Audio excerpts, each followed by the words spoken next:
Before you begin, remove the base enclosure and wireless module. Removal. Important. Make careful note of the routing of the display panel and wireless antenna cables for later replacement. Remove the wireless antenna cables from the routing channel on the top cover.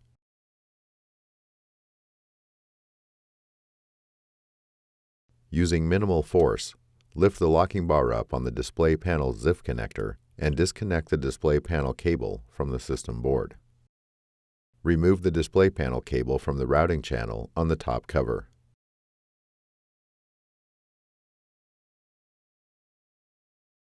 Grasp the top cover near the display panel hinges and open the display panel hinges until the top cover is perpendicular with the display panel assembly. While supporting the top cover, remove the two 5mm P1 Phillips head screws that secure the left display panel hinge to the top cover. Remove the two 5mm P1 Phillips head screws that secure the right display panel hinge to the top cover. Carefully remove the alignment pins on the top cover from the display panel hinges and remove the top cover. Replacement. Note: if you are installing a new top cover, remove the following from the old top cover and install onto the new top cover: touchpad board and bracket, speaker assembly, power button board, power connector cable, RTC battery, system board, and heatsink. Tow the alignment pins on the top cover into the display panel hinges.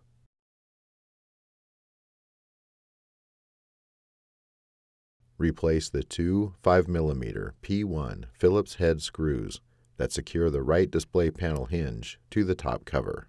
Replace the two 5mm P1 Phillips head screws that secure the left display panel hinge to the top cover. Grasp the top cover near the display panel hinges and close the display panel hinges.